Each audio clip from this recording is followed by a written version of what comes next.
What if you took the Kanto region section of Pokemon Heartgold and Soulsilver and, with many concessions and changes, reconstructed Pokemon Yellow version through that? That's Pokemon Silver Yellow. Created primarily by user brtatu and last updated in 2021, I played, unfortunately, an older version of the ROM hack that doesn't have the things that would later be added, like Mega Evolution and other important features. There's Primal Groudon, Arceus, and Team Rocket events in the newer update, which again, I didn't play. Maybe I'll revisit the updated version another time for another video. I can only assume more recent updates have made the experience better, as my time playing through it was not necessarily ideal. I'll get this out of the way first. While there are various tools given to the player to make the playthrough smoother from the start, like multiple HMs being available early on, not everything that's needed to complete the game is provided, at least in the version I played. After all, with no rock climb, I wasn't able to face the 7th gym led by Blaine, and subsequently complete the game. When you're used to playing through this region as Gold or Crystal, playing as Red has a unique value to it. Once the special save file is labeled correctly and put in the right spot and everything, you can start your adventure. But since it's tricking the Soulsilver ROM quite a bit, it's not exactly a one-to-one recreation. There's no Professor Oak stopping you from heading towards the tall grass, and there's many core events that just don't exactly happen. The ROM realistically still thinks you're Gold, and there's plenty of instances where you can tell that's the case. Like facing off against Silver, where he's clearly identifying you as Gold.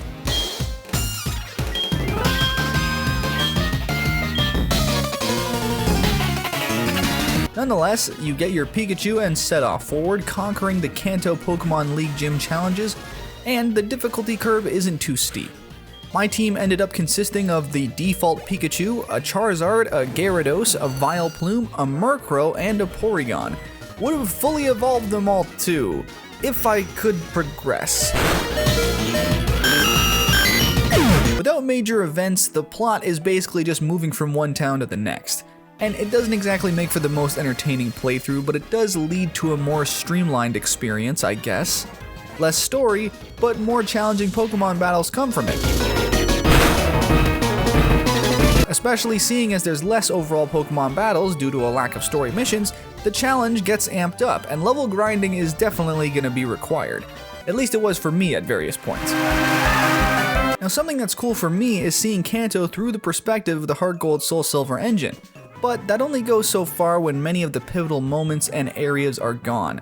No Team Rocket missions, no side stories, just kind of feels a bit of a barren journey.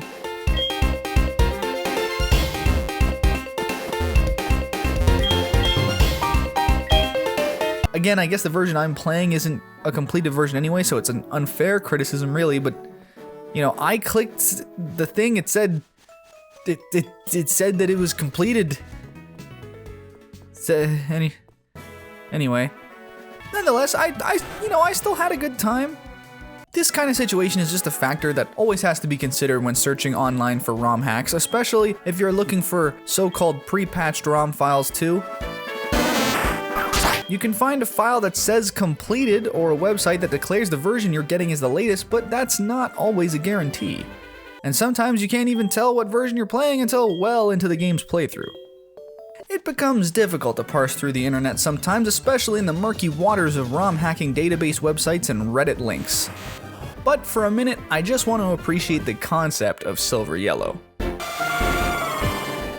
Silver Yellow, especially that completed version that's out there somewhere, is a pretty hard concept to actualize doing as a fan project. DS game ROM hacking is not nearly done as often as GBA ROM hacking. Heck, hacking Brilliant Diamond and Shining Pearl on Nintendo Switch is apparently getting more attention from the hacking scene than the DS games. This really goes to show the level of time and determination it takes to make a full Nintendo DS ROM hack, even if it's mostly using already existing in-game assets.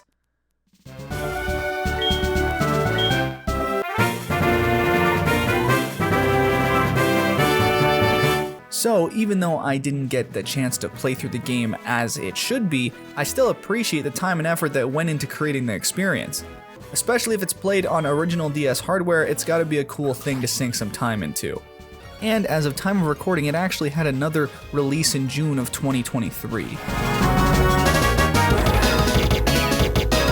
So, yeah, another misadventure of downloading the wrong patch for sure, but still, despite that, a good enough time. What is this strange obsession with revisiting it? To remake and remake the original vision? Is the original, despite selling the most copies, has its original game design stayed engaging enough so that its past limitations can be trimmed away, but even with new, different limitations, made again a worthwhile time to replay?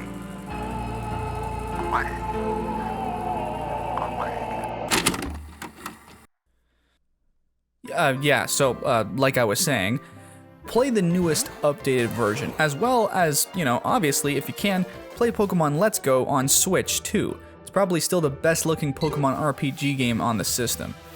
All things considered, still had a good time. Brtatu, good work with Pokemon Silver Yellow.